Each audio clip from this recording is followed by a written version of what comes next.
今年的2月、3月、4月都已經斷供了，那5月不用說了。对，所以对於日本過去來講，它儲存量是一般最少是6個月，現在是完全斷供了。這樣的情況怎麼辦？它一點辦法都沒有。因為高市早苗走軍國主義，自民黨也在往這個方向走的時候，他跟中國大陸的緊張的關係一直沒辦法消解。就對於你可能用來生產軍工企業的這些鎢礦，那全部斷供。我們要來看到中國大陸近期加強對日本的這個管制措施哦，尤其就是針對於半導體的相關原料鎢了。好，這2家企業是最新消息，2家大陸的化學材料廠關東電化、中央硝子已經正式的通知了，包括台積電、三星、SK 海力士說呢，就在這個月的30號是他們的最後出貨日了，而7月1號開始，這2家企業就會永久的確定會停產了。那主要的原因就是因為沒有鎢了，2家企業合計呢佔全球的鎢高達了25%的一個這麼高的一個量哦，所以呢，如果說它確定斷供的話，下半年的缺口至少會確認達到了2000噸。這麼高的一個數字，那沒有了6氟化鎢，接下來的影響又是什麼呢？包括了說沒有辦法生產這種7奈米以下的先進製程，還有呢 HBM 的產線也會停擺，最後是 AI 的晶片供應鏈也會面臨全面斷裂的一個可能性的風險。特別要來持續關心到的是，剛剛是半導體產業的衝擊，接下來我們來看到對於科技產業有哪一些衝擊，包括了製造業的衝擊又有哪一些？住友電工它用於汽車跟飛機的加工的鎢呢，價格已經狂飆了60%。另外一家企業是三菱材料，它的硬材料的價格也暴漲，是原來的3倍。如果我們做一個整體上面的統計，光是2月到4月，中國對日本包括了碳化鎢、鎢粉的出口已經連3個月都是掛零了，等於是完全的都斷供給日本。而日本超過80%的鎢製品其實仰賴中國大陸的，更不要說這種高純度的材料的鎢哦，是90%完全的依賴中國大陸的。所以中國大陸一斷鎢，剛剛講到特別對於2家企業的衝擊，還有對日本的衝擊可能會有多大？包括了剛剛我們提到的關東電化、中央硝子等等，對於日本半導體產業恐怕出現危機嗎？戴老師怎麼看？當然是出現了危機，其實也會影響到韓國，也會影響到台灣啊。這個當然對美國的影響是更大的啊，因為美國是最上面的上游嘛。當然美國主要是設計，但是問題就在於美國的晶片一旦缺少了這些日本的這些原材料的供應，事實上它的晶片的發展也會出問題。日本是全世界風險意識最高的國家之一啊，整個國家，例如說他們知道他們的國家本身在石油天然氣他们是比較不夠的，他們的儲存量就比一般的國家高。那他們在稀土這個部分啊，他們也知道他們本身的能力比較少，所以他們對於儲存量也比一般的企業高很多。那更何況日本跟中國大陸過去曾經有過這個矛盾跟衝突，那中國大陸也曾經對日本實施這個稀土戰啊，稀土制裁。日本也曾經用這個半導體的材料，例如說洗滌劑去制裁韓國的三星等等，日本也玩過這個啊，所以日本知道這個的厲害。日本本身也跟中國大陸產生這個矛盾的時候，日本本身也知道這個的厲害，所以日本的儲存量事實上是高的。可是現在的問題是在於從今年的2月、3月、4月都已經斷供了，那5月不用說了。對，所以對於日本過去來講，它儲存量是一般最少是6個月的，現在是完全斷供的。那完全斷供，有的是還有一些，有的是它本身的庫房也都用耗盡了。那這樣的情況怎麼辦？它一點辦法都沒有啊！因為很明顯的高市早苗走軍國主義，自民黨也在往這個方向走的時候，那它跟中國大陸的緊張的關係一直沒辦法消解。就對於你可能用來生產軍工企業的這些鎢礦，那全部斷供。這第一個。第二個呢，就是日本也好啊，德國也好，或者是台積電也好，三星也好，他們事實上都是配合美國，對中國大陸實施半導體的這個制裁。啊，例如說台積電的2奈米、3奈米的先進的製程的晶片是不賣給中國大陸，也不幫中國大陸做代工，這樣的一個情形下，就等於是你是完全配合美國制裁中國大陸的話，那對大陸來說，它間接的從日本這邊來斷供那不影響兩岸之間的情形下，間接的当然也影響到未来，也會影響到台積電。對。不過我覺得目前台積電還比較安穩的地方是在台積電的存量很夠。可是問題是在於能不能耗得住1年，其實我們懷疑。目前你看台積電的股價影響也不大，台積電對這方面也沒有表達它的焦慮跟緊張，主要是因為它儲存量很高。可是問題是1年、2年、3年之後，你除非美國能夠在很短的時間內跟日本，也就是 G7 解決全世界的鎢礦的這個問題。不過我看要在1、2年內要解決，恐怕不是一件容易的事。那未來很有可能就會衝擊到台積電跟三星了。那只是我在強調，現在台積電還老神在在，是因為他覺得他儲存量是夠的。好，所以我們看到這一次這個中國大陸針對於日本的制裁，先是鎢嘛，那這個是第一招，已經影響到了這個半導體產業。那接下來恐怕怕这個隨着時間增加，對於更多的半導體產業的企業都會因此受到更大的影響。那另外一方面，大陸還卡關的不只是鎢哦，還有另外就是來看到是重稀土，包括了鋰跟鉻，那影響的當然就是日本的它一直要發展的電動車產業跟它的高端馬達。再來呢，會影響到中國大陸這個軍工的，就是會影響到日本的軍工的發展的，就是中國大陸還限制了20家他認為有涉入軍事的企業，會列入稀土的出口管制名單當中。那這20家企業也當中包含了三菱造船。那艦長怎麼看？現在看起來是從半導體一直到這個汽車產業，一直到軍工，恐怕都會被中國大陸鎖住命門嗎？艦長怎麼看？的確鎖住命門啊，也就是我們講到日本半導體的部分，我們剛剛講到關東電化工業以及中央消子，他們最重要的是需要這一個6氟化鎢，那它怎麼樣？就是也就是氟跟鎢到底它的需求是什麼？其實它是用氟气以及這一個鎢粉。那進行結合，那它是半導體的製程當中非常重要的一個氣體啊。那這一個部分，第一個也就影響了有關於半導體的生產。那第二個呢，也就是剛剛主持人有特別提到有關於汽車的部分啊。汽車的部分除了剛剛我們提到的有關於這個稀土的需要的話，另外還有一個重點，也就是我們講到說它的一個電動車的一個設計。其實遠遠落後於中國大陸，所以我們講到說汽車這個部分也同樣的，不能夠再繼續的像以往 Toyota 的這一個勢如破竹了。那 Toyota 那在最近的一則新聞，我們所看到的，它海外減產的規模從原來的3.8萬輛，也就是38000輛，要提升到83000輛，也就提高了整整1倍有餘啊。那為什麼？因為競爭力不如人。那至於說軍工產業的部分，那也就是我們剛剛講到的稀土啊。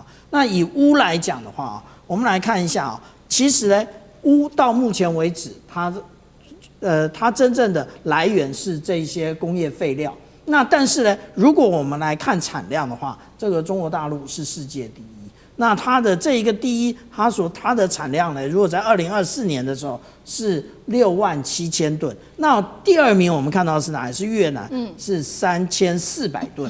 那第三名我們看到是俄羅斯，是2000噸。意思是什麼？意思是第二名加第三名還不如中國大陸的零頭啊。這個是為什麼？我們剛剛講到那2家公司，它直接的說我們永久的這個停業，因為他知道。那在短期間之內，它沒有辦法再獲得鎢的這種來源。那至於說我們剛剛講到軍工到底有多嚴重，就對於缺乏這一個有關於稀土的部分，我們看到啊，這是F-35戰機，它原來使用的是 APG-81的這種射控雷達。那這種多用途的雷達呢，現在它的前面交機的時候，它用的是什麼？用的跟大家在這一個運動中心所使用的配重塊一模一樣啊？為什麼？因為它沒有這一個雷達可以交貨。那這個為什麼呢？因為它缺乏了有關於稀土的部分。這個也就是方方面面的影響到軍工的部分。我們現在看到啊，美國他們對於它造不出船來的問題，他想要採用外國設計的方案以及國外的造船廠來解決。那這講的是哪2個國家？其實如果我們看到前任的這一個海軍部長他的講法，也就是他講到他選擇的是韓國跟日本，但是選擇日本可以解決嗎？還真不能解決嘞。為什麼？因為我們看到除了我們剛剛講的原因，還有其他的原因啊。這個日經濟它的這一個獨家報道告訴大家，其實它還缺乏勞動力啊，也就是日本少子化是很有名的啊。那當然现在已經被台灣超越了。那也就是它這麼少的一個人口，它如何的造出這麼多的訂單？它除了自己要用之外，像我們現在這邊看到的這個最上級的護衛艦，除了它自己要用，那它現在還要那個承制這個澳大利亞，那甚至紐西蘭也很有興趣，台灣也說我們要加入，怎麼可能呢？我們講到的，無論從現實層面的稀土污都收，那以及甚至人都成了問題。那我們講到說，對於高市早苗來講，他的任期真的是指日可待。好，对，所以现在这个高市早苗在中国大陸的這個禁令之下，承受了非常大的壓力。剛剛講的重挫了日本的3大重要的產業哦，包括了這個日本的軍工產業、半導體產業跟它的電動車等等的產業。所以現在呢，日本也急着出招，趕快去請求其他的國家來一起做幫忙。那現在呢，高市早苗呢就去了 G7 的峰會，他就在這邊提議說呢，我們大家一起來做關鍵礦產的共同儲備。那另外呢，他也說呢，這個夏天會派團前往格陵蘭來評估在當地的稀土開採。日本自己也企業自己想自己的辦法哦，說呢要來做回收企業，把污回收，但是目前看起來回收率只有30%，遠遠的不足。那日本也積極的拉攏蒙古國要來做輕稀土的這個儲量，因為它在這邊是有18%的輕稀土的儲量，但是呢，現在還是卡在說開採啊、分離跟運輸的技術都還不足夠成熟。再來就是美國了，美國現在要重啟呢，在韓國這邊已經關閉30年的全球最大鎢礦，但是呢，我們知道這還要好幾年的時間才可以完成。楊老師怎麼看？跟得上速度嗎？用詩敏你剛才講到的一句話，我把它擴充為3句：緩不濟急，代價過高，然後呢，其實基本上缺口太大。那大概是上個禮拜吧，在中國的日本商會有8000多家日本的企業，就有一個請願啊，有一個就要求中國政府能夠開放對日本稀土的，就是解禁。那因為他們說，在日本呢，這個稀土雖然中國大陸是針對軍用的產品，哦，或者是軍民兩用的，但是因為事實上很多是具有軍民兩用或軍民融合的這個特性，也就是說，你在這個飛彈裡面用得到的，可是你可能在電動車裡面也用得到。那因此，這整個管制的過程哈，就很困難。那所以呢，基本上很多日本的企業、民間企業也拿不到。而且另外一個方面，日本比如說三菱重工，哦，那這個川崎重工，它其實也做軍用的，它也做民用的，所以就如果一個公司來申請，那當然你就不容易申請得到，那這個就會整個延後到日本的民間，這個很重要了。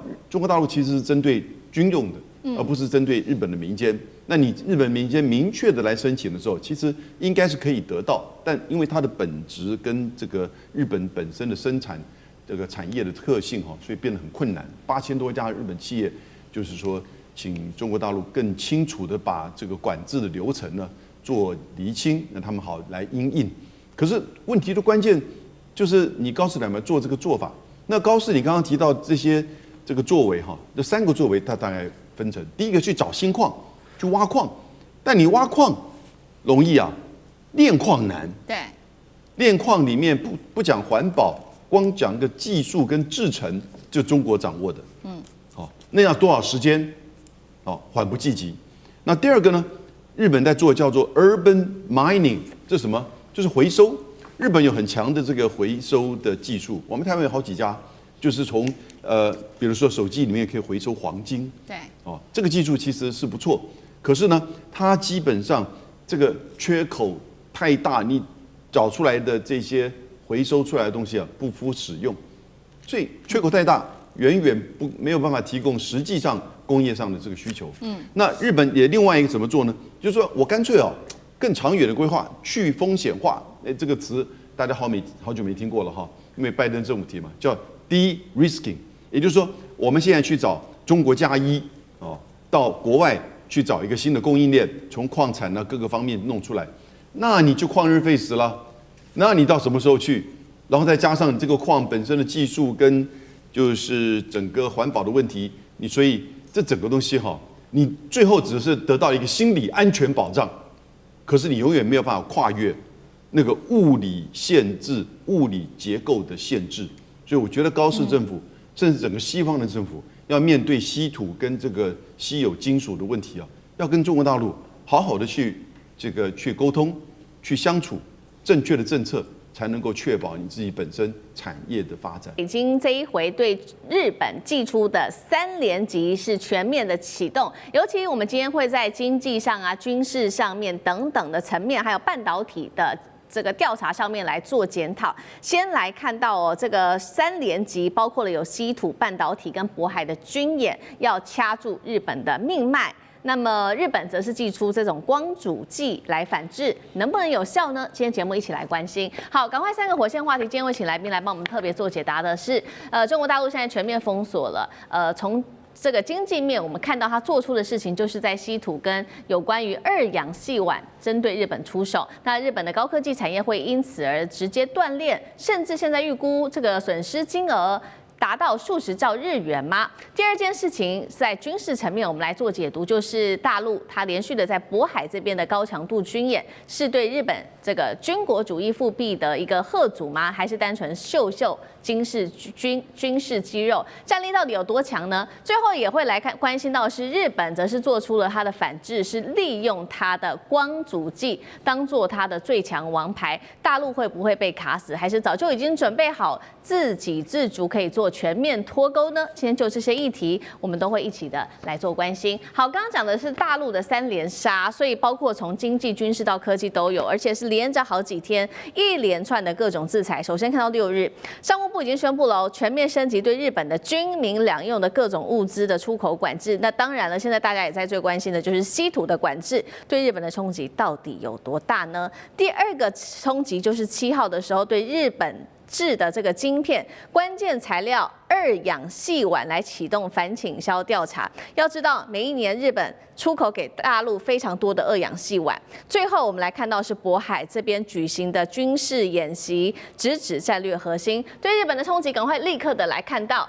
有關於稀土啊，日本其實非常的依賴大陸的稀土，佔比更是最多高達了70%。現在來估算，靠着稀土要做的產品，每一年將會超過10兆日元。現在沒有稀土了，日本怎麼辦呢？第二個事情，對於日本的衝擊就是剛剛說的2氧矽烷，每年呢日本出口幅度高達了4000公噸啊。那現在大陸呢就是要針對非常多的這個日本的這個出口2氧矽烷的公司來特別做反傾銷調查。這邊直指3家公司，包括了信越化學、法商夜空日本子公司跟三菱化學等等。最後是在渤海的演習，為什麼這邊特別的重要？就是因為這邊是經濟暨出海的門戶，從去年開始它就已經連續禁航了，緊張情勢在這邊可以看得出是在明顯的升級當中。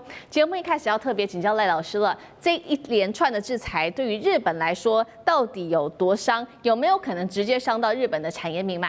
當然會傷到啊，因為這次跟10年前的稀土的管制就不一樣了。10年前的稀土管制是政策工具性的，這次是制度法律性的。制度法律性的，也就是說，它有1000多項產品都是在管制的範圍內。管制範圍，那也就是要經過批准啊。這個不只是對於中國大陸的企業的廠商，把這些軍民兩用的物項賣到日本去，也經過第三方。也就是說，如果你美國假設或是台灣，你向大陸進口的稀土，然後你加工制作成為一個例如說磁鐵好了，然後你再把它賣到日本去。那對不起，你要經過大陸的同意，那就是第三方的一個管制。而且呢，也已經講得很明白，如果你沒有經過中國大陸同意，你是偷偷的賣給大陸的話，賣給日本，你可能要接受法律上的責任哦。那也就是說，大陸就有權利對你完全斷供。這個對於台灣也好，或是對於其他的任何第三方來說的話，它的這個風險就很高了。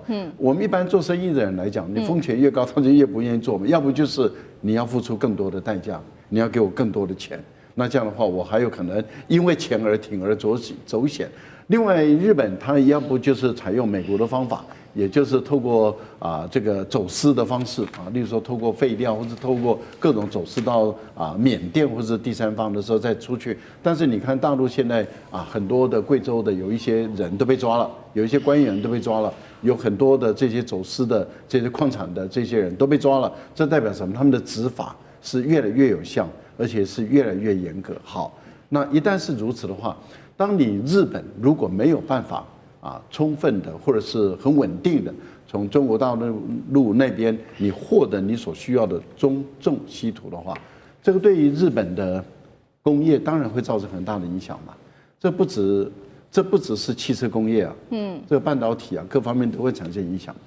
那麼更重要的是軍事工業，基本上日本要發展，那就難度就很高了。因為你以日本來講，你飛機製造 F1、F2， 或者是你要跟意大利你要跟英國合作，那對不起，你只要跟日本合作的話，有跟中國大陸有關的稀土，尤其是中重稀土，那你可能就沒辦法。所以5代戰機對日本來說，很有可能就會夭折了，因為他們這些國家可能會考慮把日本引進來，或許我就沒辦法從中國大陸那邊拿到我戰機所需要的永磁土，我的磁鐵沒有的話，我根本沒辦法這樣做。好，那不管是導彈034，或者是12-4，或者是軍民兩用的話，甚至你連軍用卡車、軍用車輛，那甚至連甲車、裝甲車，你所需要用的發動機，那你可能都沒辦法了，因為它都需要用到磁鐵，可能都沒辦法。好，那這次談到的是第2號公告，也就是說這是2026年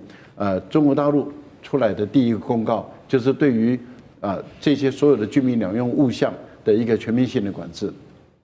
第2份公告就是对您剛剛講的這個二氯矽烷，二氯矽烷在大陸他們叫做二氯二氫硅這跟我們台灣的名稱不一樣，但同樣的東西，這個東西是用在晶圓做晶片的這一層薄膜。我們要問的是，大陸有沒有替代品？有了，大陸已經有替代品。那日本原本佔全世界的份額多少？80%。它在出口這個部分佔全世界是排名第2，但是它佔有全世界的比重80%，所以這個是對日本來講是很大的一個工業也很大的一筆這個收入。對。可是問題是中國大陸的半導體基本量佔全世界多少？總生產量在今年來講，絕對會超過40%以上，有人估計可能會到50%，也說不一定。例如說成熟製程的晶片，中國大陸就佔了70%嘛。這個12寸晶圓的28奈米你可以知道中國大陸幾乎在全世界佔有70%，所以你晶片生產多少，你就要使用到這個化學原料，要使用到多少。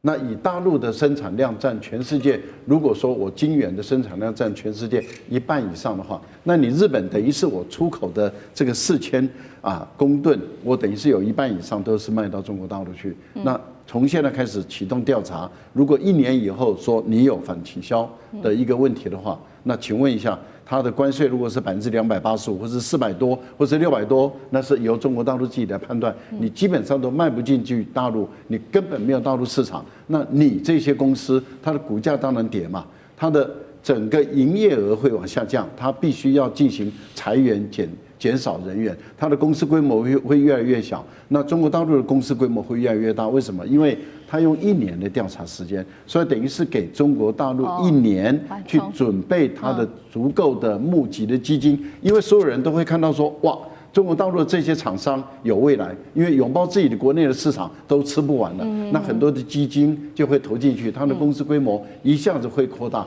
它把它的產能準備好以後，明年調查一旦結束，然後你日本的產品開始賣不進來的時候，中國大陸的產品開始補貨來接你的市場的缺額。這個情形對日本的未來來說，這些公司搞不好連存活的可能性都會越來越低。好，剛剛特別看到是這一次大陸的3連殺，特別針對了經濟，還有針對了他們的這一些高科技公司做的擊殺。那另外一方面，其實也有在軍事上面，就是在渤海這邊的演習，這3個擊殺，將軍用什麼看？對於日本的衝擊？我覺得從去年高市早苗發表這個跟涉台有關的言論之後，中國當然大陸對日本的各項採取的措施是接連的連環拳，接連不斷。除了在經濟跟科技方面，軍事上面也是不斷的加碼，而且沒有停止過。從去年我們剛開始到現在，我們看到的是環海好幾次的軍演。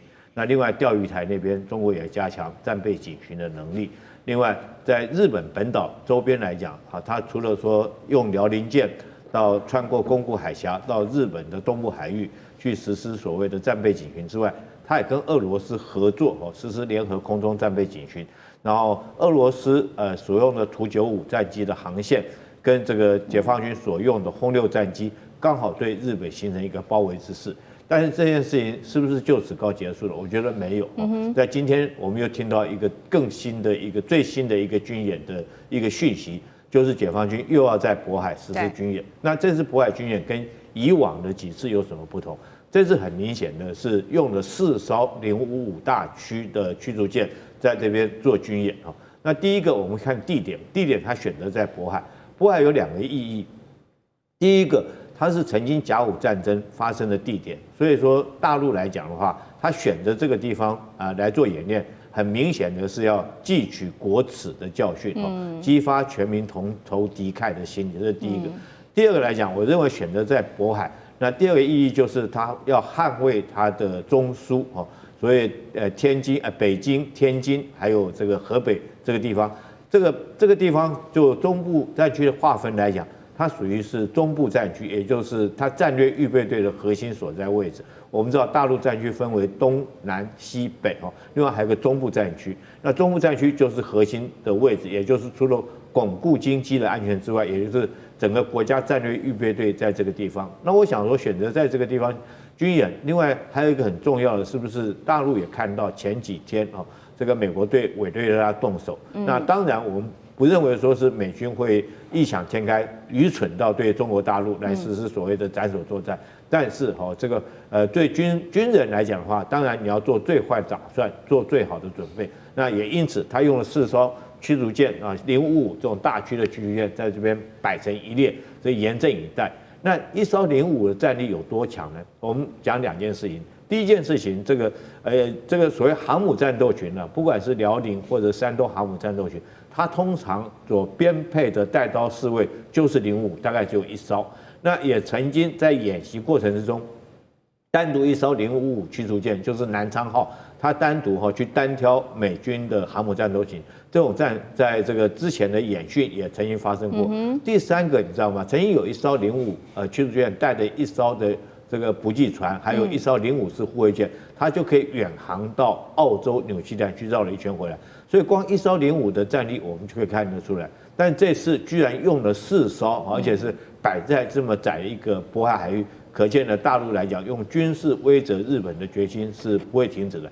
第3個，我覺得這件事情最後會形成一種常態化，因為從去年11月到現在已經2個多月了，但是軍事演習的這種力道沒有看到它放輕，所以我認為之後這次055的在渤海的軍演之後，一定還會再看到緊接着而來解放軍還有在這個所謂東海地區的軍演。那這個方面可能日本要做好心理準備，這方面可能解放軍如果說是高市早苗不收回相關言論，那大陸在這個地方的軍演可能會形成一種常態化的軍演。好，大陸的3連殺，科技、經濟，還有將軍剛剛特別幫我們強調的，大陸解放軍正在加強它的軍事化的軍演，秀出它的威懾力。另外一方面，我們看到那日本呢，看到各種的狀況，它現在則是祭出了反制，但是重點是有沒有效呢？日本祭出的反制的最後王牌是它的光阻劑。目前我們來看看光阻劑對於日本来說有多重要，因為日本掌控了全球70%的光阻劑市場，尤其在高端的 EUV 光阻剂更是掌握市占率高達95%。瑞银也也評估了這張王牌可以讓日本好好的使用，一直用到2030年。當然，北京在看到這樣子的一個狀況，他也趕快來追趕。去年已經完成光阻劑的一些測試標準，解決了目前的顯影的一個缺陷。那2年前國產化已經突破了10%，目標在今年2026就可以達到40%。中國真的已經做好準備，可以全面脫鈎了嗎？日本這一次的反制會不會把中國卡死？委員又怎麼看？沒辦法卡死，為什麼？因為光阻劑有4種，第一種叫初階的，叫 I-line， 那成熟製程大部分用這個做光阻劑，那中國大陸大部分成熟製程，所以用這個 OK 啊，自己生產了100%啊，不用擔心。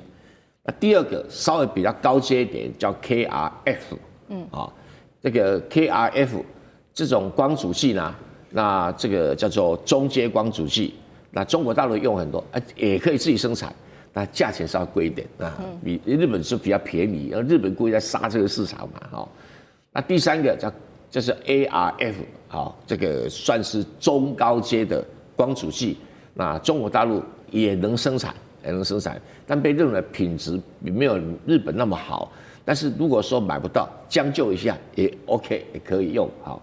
然後最重要是 EUV 的。最高階的光阻劑，中國不需要用，為什麼？中國沒有那種 EUV 光刻機，所以用不着啊。所以目前來看，日本要用光阻劑這個反制，目前有困難，做不到，而且還會失去市場啊。以前呢，他們2019年到2020年用在韓國身上有效，因為韓國當時 DUV 已經 OK 了，好，而且自己的這些做光伏劑的哈，做不太出來。是。但是对中国来講，目前沒有辦法這個遏制中國的這個光伏劑什麼卡死啊，那不必，不用擔心哈。最重要就是說，中國的 EUV 光刻機或者最高階的那個 ARF 哈，也在突破當中。但是中國這邊用量不大所以要卡死。做不到。北京現在啊，針對經濟來開戰了。對日本的關係跟對南韓是完全不一樣的。對日開始做斷供哦，對南韓則是示好。現在中韓之間有一個共同的目標，就是共同抗日，並且呢，韓國的總統也承認了這個有關於一中的一個原則。那台灣有事成為清算線了嗎？接下來我們要來看東北亞被迫選邊站了嗎？今天就這些議題會一起的來做關注。先來看到今天3個火線話題，我們會請來賓幫我們特別做解答的。北京現在是開刀日本了，拉攏南韓。我們來看到對日做了哪些事情？他現在針對軍民兩用的物資會做全面的斷供，日本要為這個台灣有事論付出代價嗎？高市早苗能不能撐得住在這樣子軍民兩用物資全面斷供的情況之下呢？好，接下來第2點我們會來看到的是中國大陸跟南韓這一回站在一起高喊共同抗日，並且攜手捍衛2戰勝利成果。李在明還刻意秀出了在他們的會面的這個場子上面，秀出了習近平先前贈送給他的小米手機，並且一起做自拍，甚至還喊出針對中國大陸，他喊說這個遼寧是千金難買啊，還喊出一個中國。東北亞的這個布局陣營是不是要重新的劃線了呢？這個是第2個問題。最後一個問題，我們也會來看到。這一回，中國大陸對日本跟對南韓態度是完全不一樣的。中國是在對外示警一個新規則嗎？誰順北京，誰才有活路？誰背着北京就沒有好事嗎？今天就這些議題，我們會來一起做關注。好，趕快來看到是這一場在經濟上面對於日本的制裁，能不能真的打到日本的最痛處呢？能不能實現所謂的致命的經濟斬首行動呢？因為大陸的商務部最新公布，即日起哦，是立刻生效的，全面禁止對日本出口所有軍民兩用的物資。這些物資加起來其實是非常的多的哦。那麼主要就是報復這個日本首相高市早苗的台灣有事言論，要從源頭來切斷日本不管現在在無人機的發展或在高階晶片上面掌握的這些關鍵的製造能力。節目一開始要特別請教孫委員了，大陸這一次針對於日本的這個軍民兩用物資的限制，可不可以被視為是一個對對手的精準殺戮呢？能夠踩到日本的痛處嗎？委員怎麼看？對，我想我在這個節目已經不止一次提過了哦，就從高市早苗失言風波開始，你就看到來自於北京政府一連串的外部跟內部的動作，那這些東西都可以很明顯的看得出來，他並沒有打算讓這次的失言風波大事化小，小事化無。所以日本原本打的算盤是說，借着一次又一次的模糊解釋，可以把這件事情混過去。但是很顯然的，北京政府並不買單。那既然不買單，他就不可能輕輕鬆鬆的就放過日本這一次了。那麼還不要講說他在這一次這個軍事演習的時候，日本已經是屋漏偏逢連夜雨了，你跟中國大陸的關係已經夠糟了，這個時候你還要來插一腳哦，你還要來囉嗦發言，那麼這些東西當然都會再的造成北京政府對這個日本方面的這個憤怒哦。所以我認為北京在一開始的時候，他就很聰明的主導了一個話題哦。我記得我在這個節目也說過，他主要強調的不是中日之間的仇恨。他一直不斷的鎖定在日本軍國主義復辟這件事情，因為亞洲的國家大部分都被日本侵略過啊，所以日本軍國主義復辟這件事不是只有中國大陸的事，它也是韓國的事，它也是東南亞國家的事。因為當日本不斷的強大起來的時候，誰知道日本不會重演當年24世紀大戰這樣的角色？你說現在不會，當年明治維新的時候，誰會想到日本會變成侵略國啊？可是它就是一個變成侵略國了。所以當高市早苗準備要把日本非核化，日本要開始做軍武擴張的時候，其實中國大陸抓住了這個痛調，是相當聰明的哦。所以為什麼中韓之間可以在這件事情上某種程度有共同的默契跟立場？因為韓國其實不亞於中國大陸哦，韓國民眾仇日的氛圍也是很強烈的。韓國當年不是沒有被日本殖民，沒有被日本欺辱，沒有被日本踐踏過的。所以韓國民族對於日本的這個民族的恨哦，也是深藏在心中的。所以當然這一次中韓之間可以在面對日本的這個議題上，很快的就達成一個共識跟默契了。那我認為李在明很聰明啊，李在明比高市聰明多了。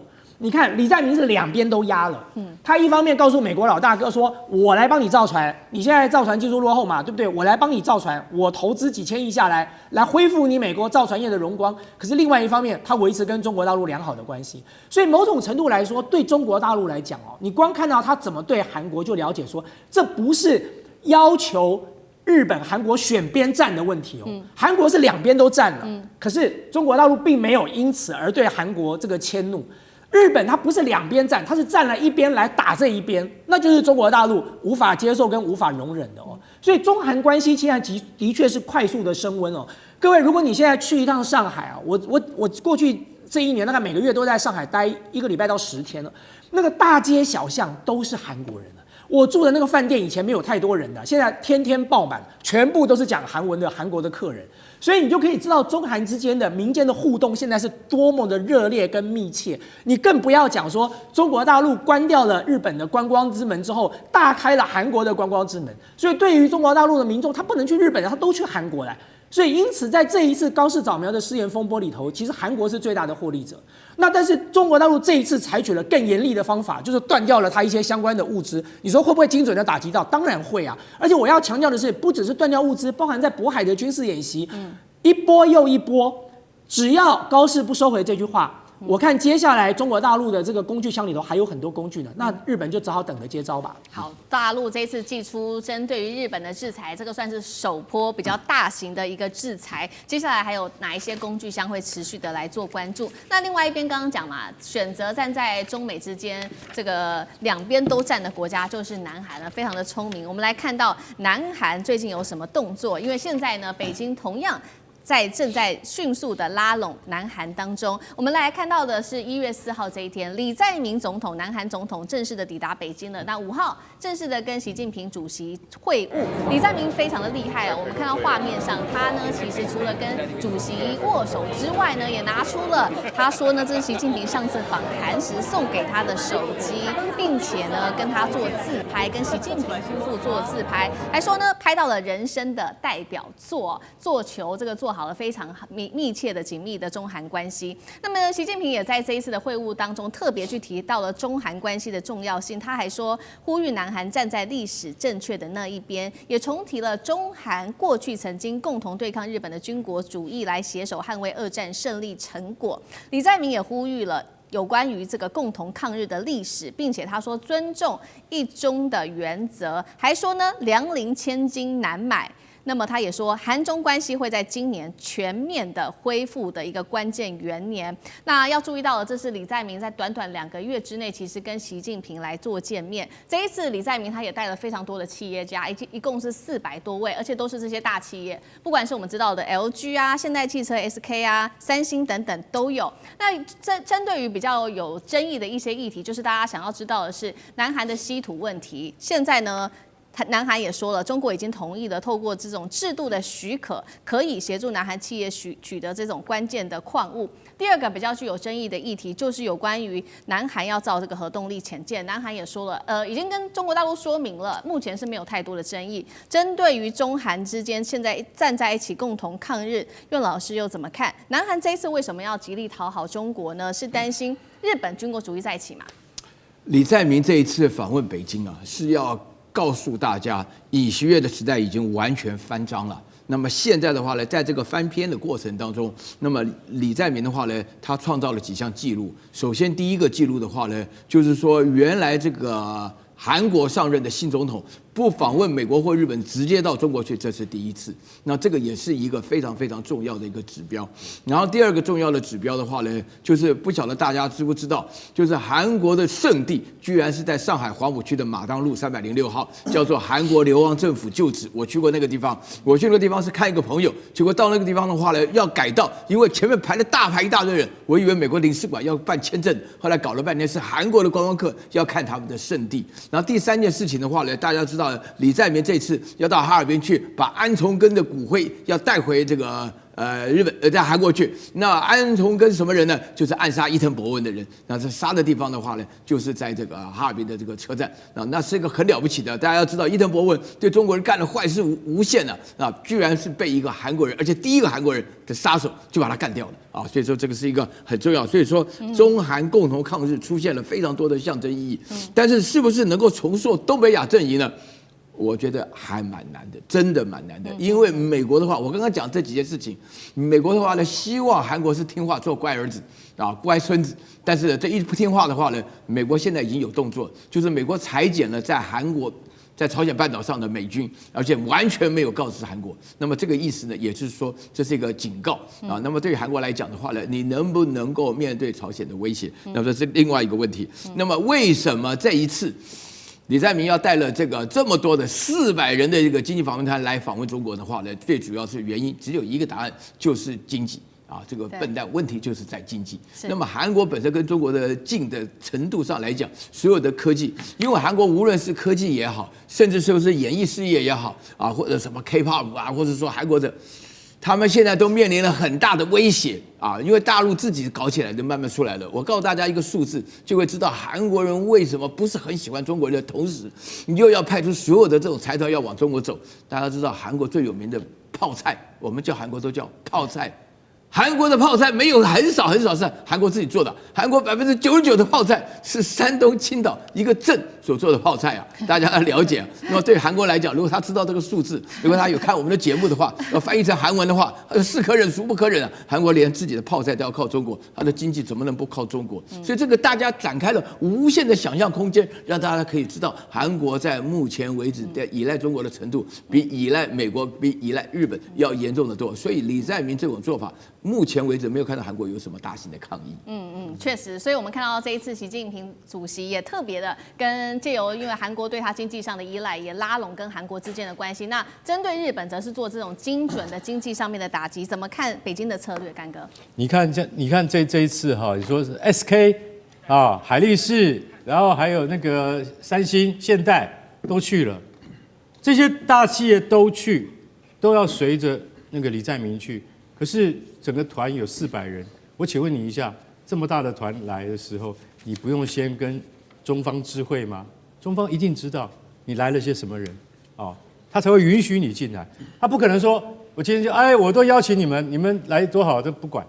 我跟你講，這是一個經過特別縝密的計劃，也就是說，你們要來什麼人，要來什麼企業，要來談什麼問題，都已經早在出發之前都已經。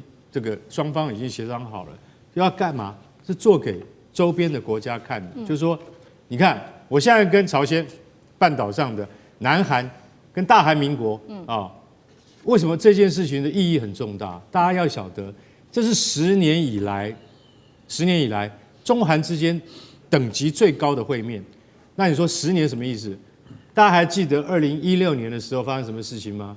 好了，2016年就是發生了南韓的薩德飛彈部署事件，美國硬要在南韓部署那好像是咸鏡北道吧，然後問題出在哪裡？你知道嗎？問題出在美國要部署，那我南韓沒有辦法啊，你就問美國啊，不要問我啊。他說沒有關係啊，你說你沒有責任是不是？正好你這塊土地就是部署薩德防衛系統那個土地是樂天集團所有。好了，這下樂天集團你完蛋了，你在大陸所有的企業，因為樂天是連鎖企業嘛，它不但有零售業、銷售業，它還有什麼？它還有娛樂業，所以它所有旗下的藝人，然後經紀團體都不能來韓國表演，就有點像這一次日本的表演的個人或团體都一樣面臨這樣的問題。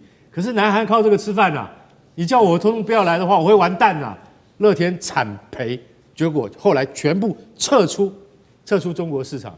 所以10年前樂天的事件，就因為一個薩德飛彈，中韓關係冰凍了很長一段時間，到今天終於解凍了，而且這麼大規模，而且李在明還跟那個習近平的夫婦兩個人用習近平送給他的手機，這些都是意義。對，大家要看這個新聞的時候，大家都要看說，李在明不是很簡單的就官事拜訪，然後大家合照給大家拍一下，不是他自己拿起來，你送給我的小米手機來，我們來合拍，所以這個意義非常重大。這在都顯示出什麼？顯示出兩國解凍。那你說是因為日本的這件事情而就是說南韓得利嗎？也對，也沒有錯，本來就是這樣子。因為我們現在就要提升南韓在我們中國的國際貿易上面的地位，還有最重要的就是大家可能沒有注意到一點，南韓表示向中方充分說明了南韓的核子動力潛艇。我可以告訴各位，到現在為止，日本只是沒把話說出來，日本想要建造核子動力潛艇，因為這件事情一直被美國壓着。對，為什麼？80年來，美國不准日本碰核子一步。除了和平用途，你現在如果說你要造核子動力潛艇，日本，我告訴你，日本早就會造了，但是它不能造，因為美國不准。南韓我既然准了，為什麼？也是美國同意的，你知道嗎？所以這一次南韓對於核子動力潛艇，他們要開始生產核子攻擊潛艇的時候，他必須要先向那個美國，因為也是美國幫忙才有辦法造。第二個就是要跟中国報告，不然的話，你就會破壞區域和平。所以這件事情沒有在他們這一次的會談之中放在題目裡面，代表什麼？中國已經默許這件事情意義非常重大。為什麼？我准許南韓，然後如果日本你敢造的話，我可以告訴各位，絕對比台灣有事這件事情還要嚴重100倍。為什麼？因為日本開始走向真正的軍國主義，開始造核子潛艇的話，那就會天下大亂。中國絕對不會同意。所以大家看李在明這一次去訪問北京，其實他的收穫很大，也是警告日本。